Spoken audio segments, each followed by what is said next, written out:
bem? Segunda tentativa. Hoje eu não tô tão inspirada, mas a gente tem que falar, mesmo que não estejamos inspiradas. Vamos lá. Gostaram do meu novo visual? Coloquei até um brinco aqui, ó, pra vocês. Vim falar um pouco sobre o que eu tô passando. Que eu falei que eu ia falar sobre o processo que eu tô passando. Eu tô na primeira sessão de químio, primeira semana que eu tô fazendo. Sim, tive o diagnóstico de câncer de mama. Devido a isso, eu tô aí, ó, cortando cabelo, postando um videozinho com lenço, pra eu já ir me adaptando, tá? Então, é por isso. Às vezes as pessoas algumas pessoas já sabem, outras não, estão me perguntando.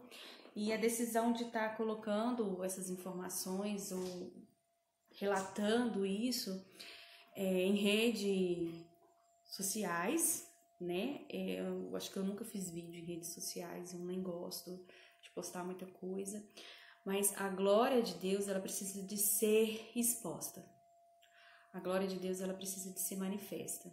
Não tenho palavras tão lindas e maravilhosas para falar, mas o Senhor é o Deus que toca nos corações, não vai ser através da minha palavra que vai fazer a diferença.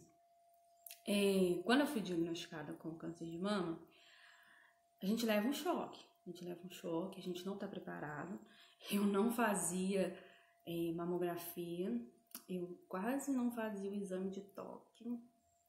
A gente é muito relaxado mesmo, né? A gente acha que somos jovens, apesar de 30 e poucos, e não vai acontecer. Vai acontecer só com o vizinho, com um amigo, mas com a gente não vai acontecer. E aí a gente cai do cavalo quando acontece conosco. Então, assim, eu fiquei uns 2 dias bem, assim, triste. Não tive ataque de pânico, nem de choro, nem de nada.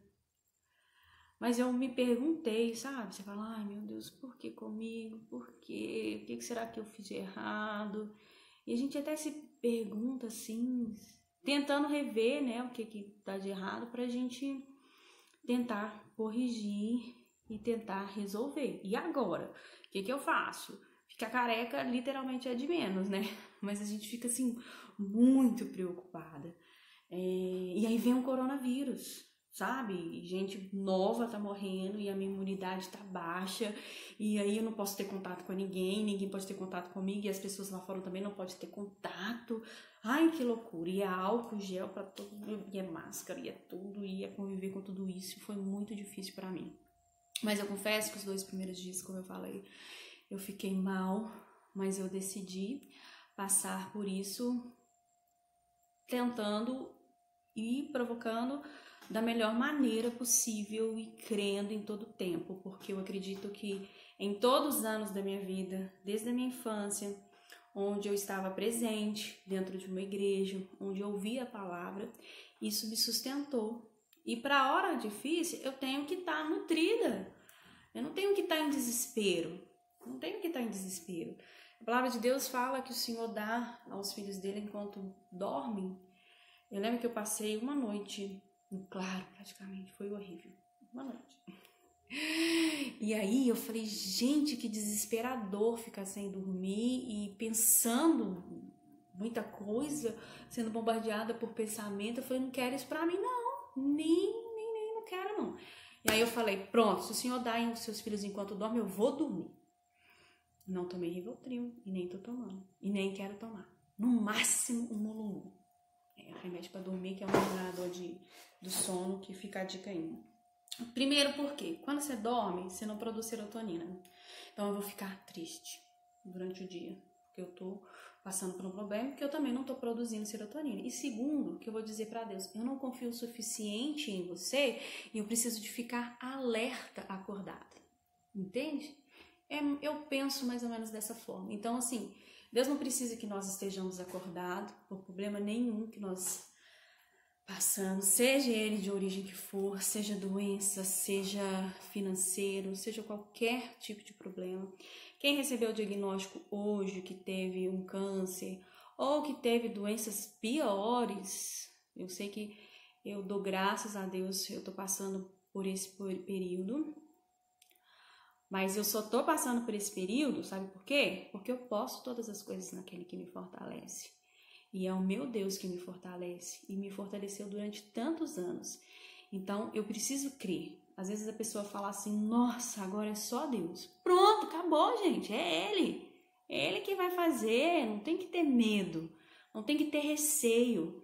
Eu nunca estive mais ou menos na mão de Deus. Eu sempre tive o mesmo tanto. Eu poderia ter sido atropelada, eu poderia ter sido vítima de bala perdida, eu poderia ter sofrido, sei lá, engasgar com uma ervilha dentro de casa, um monte de coisa. E eu sempre dependi de Deus. E Deus sempre foi comigo.